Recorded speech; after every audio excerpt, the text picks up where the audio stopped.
I finished 8 books in January, but I DNF'd one too. Let's talk about everything I read in January.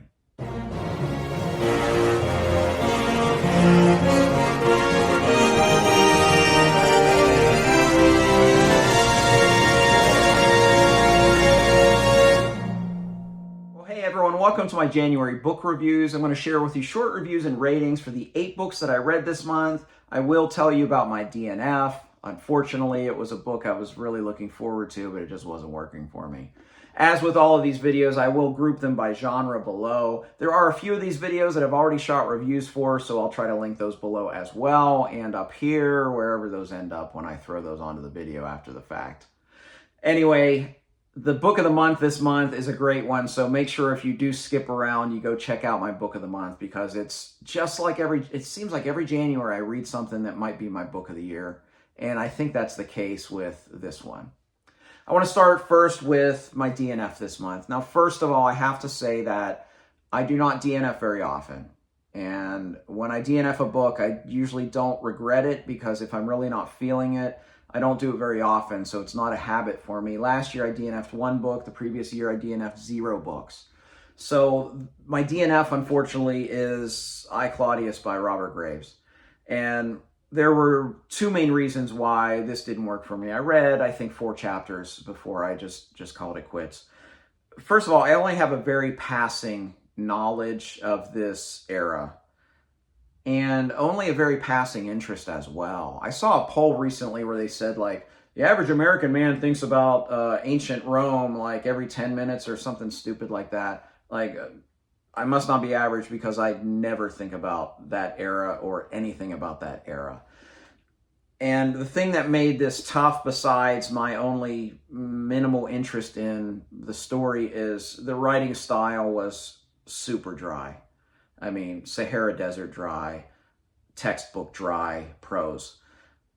That would have been fine. If I were reading a book about Beethoven with that prose, I would have been okay with it. I would have persevered. But the combination of the just super dry writing style, the characters that I didn't know or really care to know, or the era, just caused me to DNF this. And it's unfortunate, because it seems like the people that are reading this that really like this kind of thing are loving this book. But unfortunately, it's just not for me.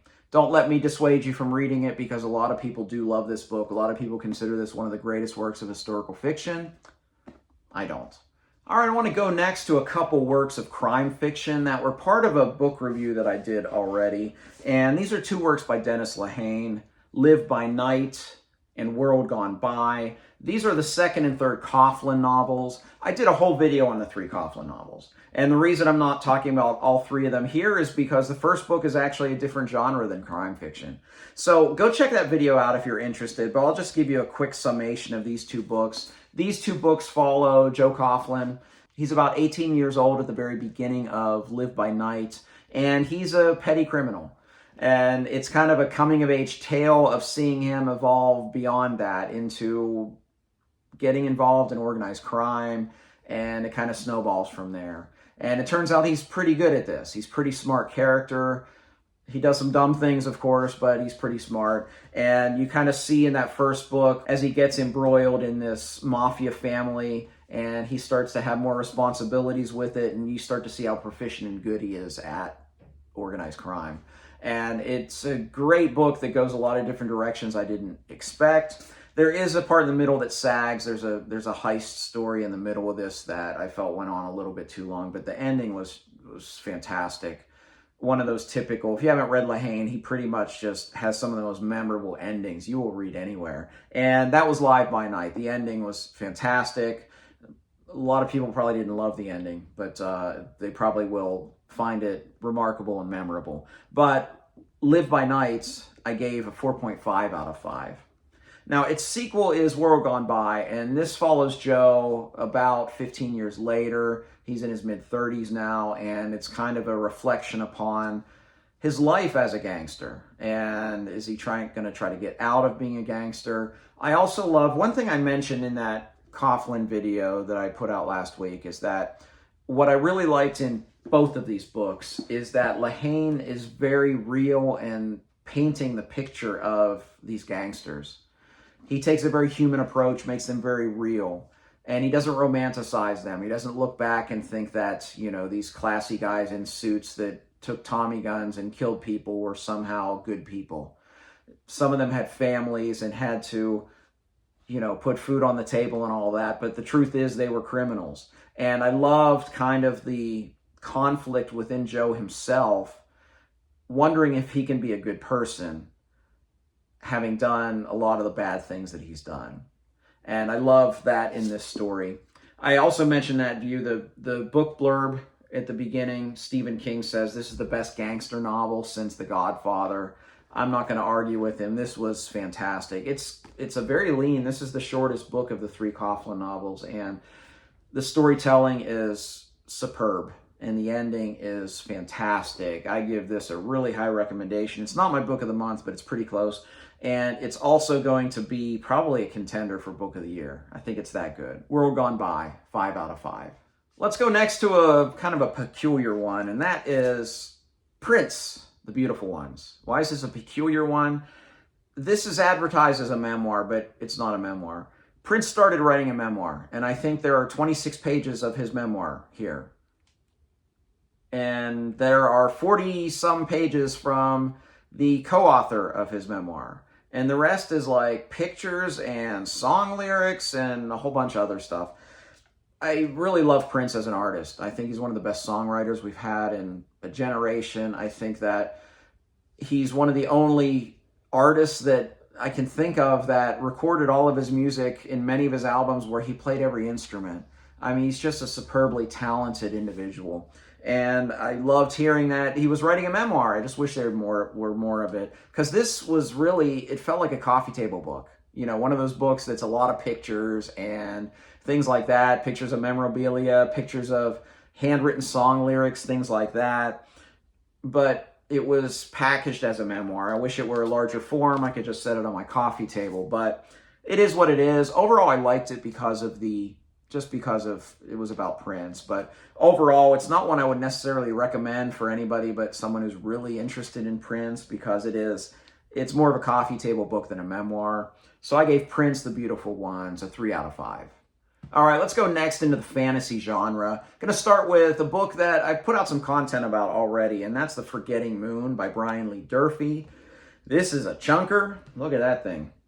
This is the first book in Durfee's 5 Warrior Angels trilogy. This is a fantastic work of dark fantasy, and it's obviously epic in length. I already did a full review on this. I also had a discussion on my channel with some other great booktubers, and we talked about it spoiler-free for about 20 minutes, so if you want to go check out that video, hear us talk about that, get more thoughts besides my own and my review, and you know, might have a good idea for what you might want to do if you want to read this. Because I think this series is going to be a great one based on this first book, and I really enjoyed it. This is the tale of 5 isles where there is religious conflict fueling a war. And we start with kind of a stereotypical orphan farm boy, chosen one potentially, and it goes from there. One thing I really liked is that Durfee embraces a lot of those traditional fantasy archetypes, like the orphan farm boy chosen one. You got a princess that wants to be a warrior. You have one of those enigmatic kind of wizard mentor figures. And I like how he embraces those, but does those differently. There are elves in here that are called Valet, which are very different. And I really enjoyed this tale. It did sag a little bit in the middle for me during one of the kind of the journeys one of the characters was taking. But overall, this is a truly fantastic beginning to a series. I really can't wait to pick up the second book in the series this month, The Blackest Heart. So if you want to see more, go check out my full review on this one. But I really enjoyed The Forgetting Moon by Brian Lee Durfee. I gave it a 4 out of 5. Now, the opposite end of epic fantasy is short fantasy, and that is the third book of the Conan Chronicles by Robert Jordan called Conan the Unconquerable. And it clocks in at about 170 pages, I think, read very, very fast. I was very excited after reading Conan the Defender, which is the second one in this omnibus edition, because I was so impressed with Jordan's just plotting and the way that he could tell a very straightforward tale, have a little bit of deeper themes in there, and just tell a very quick, well-done story. Well, this was quick, but I didn't think it was quite as well done. There's a side quest in here that takes about half of the book, and the purpose of the side quest going in, there's literally no reason for it, except for one thing that happens at the end, and it's just kind of a head scratcher. Like, Jordan didn't know where to go, and he had a deadline. It's like, oh, we'll do a quest over here to fill some pages. So this one was a bit disappointing to me in comparison to the other two in this series, but the writing's still solid. He's great at action sequences, and it's not a big commitment. You know, if you're reading a lot of bigger works, yeah, I could generally recommend these Conan stories, even if Conan the Unconquerable was my least favorite of the three in this omnibus. But I gave Conan the Unconquerable by Robert Jordan a 3 out of 5. Next up is Necro by C.W. Subtle, and I think I said his name wrong on my TBR, so my apologies to the author. And Necro is a self-published work, and it's a work of fantasy, and I think there's a sequel coming out this year. And it's one of those stories that I didn't give the highest rating to, but I thought about it quite a bit afterwards. It starts off as kind of a wizard school tale. Necro is short for necromancer, and we have a character that ends up in this necromancer school. And it starts off as kind of one of those coming-of-age tales. And then partway through the book, you see him after he's gone through school in kind of a competition with, you know, the Necro are all male sorcerers, and then there are some witches that come into the story, and they're defending against some invading forces. And my problem with the book in general is that it just moved way too fast. And a lot of people see that as a positive. I generally don't. And the reason that it didn't work for me so much with how fast it moved is the fact that there were, I think, some nice character moments and some nice character, like beats of character growth, especially in the wizarding school, that I didn't feel had an impact, because it just like, oh, this happened. Oh, here we go. We got to go to this next. And it just felt very fast. I feel that there's a really good story in here. And that's why I still gave it a favorable rating, and I still thought about it quite a bit. I just felt the execution wasn't quite as solid as I would like for my tastes. But I really enjoyed the world building. I think that this book at 300 pages would have been better at 500 pages. If we would have had a lot more character work done, taken a lot more time with the world building, and I think a lot of the moments, these character moments in particular, would have had a lot more impact. So for me, overall, I enjoyed it. I would never dissuade anybody from picking it up, because as I said, this is a book I thought about several days after I finished it, and I kind of wondered what was going next. I honestly don't know if I'll continue with the series. I think the next book is coming out this year, but I have no regrets for reading this book, and I gave Necro by C.W. Subtle a 3 out of 5. All right, 2 to go, one more work of fantasy, and then my book of the month. The last work of fantasy I want to talk about is Sorcerer's Legacy by Janny Wurts. This was Janny Wurts' debut, and I was excited to read this. When I find an author that I want to read everything, I try to do it as much as I can in chronological order.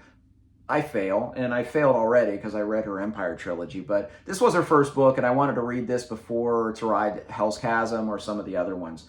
What I enjoyed so much about this book is, much like some other works that I've read, namely the Empire trilogy, is this was written in the 1980s, and this does not feel like a work of 1980s fantasy. And maybe I was just reading the wrong things in the 80s, that everything felt very similar. Namely, they felt like Tolkien clones, you know, McKiernan, Eddings, Terry Brooks, Dragonlance. That's a lot of the things I was devouring in the 80s, and I missed things like this. And I wish I hadn't, because this felt very, very different.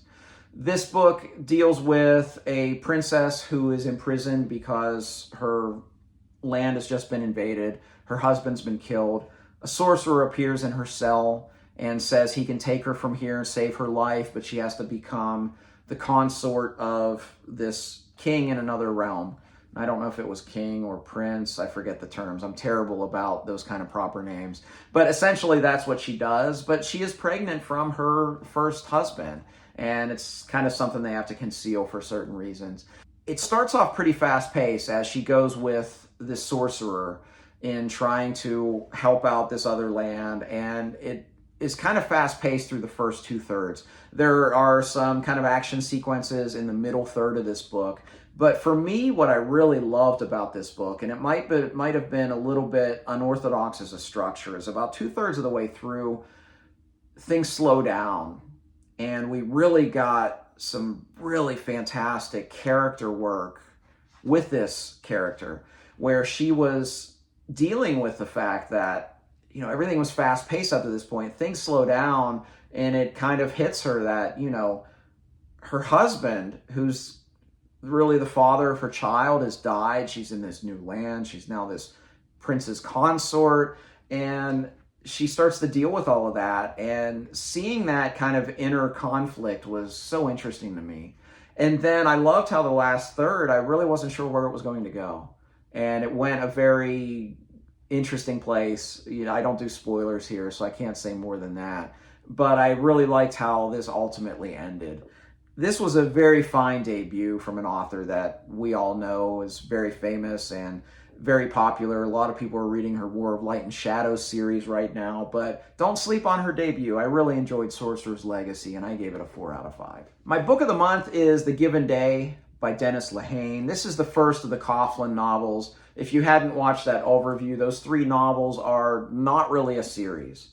They are linked by character, and they take place about 15 years apart from one another. But this first one is an historical fiction tour de force. This is fantastic. This deals with 1918 Boston, and Danny Coughlin is a cop. And what is happening in Boston, this is end of World War I. There's a lot of immigration. There's a lot of societal changes. There's a lot of political changes going on. And his life as a cop is not what it would seem.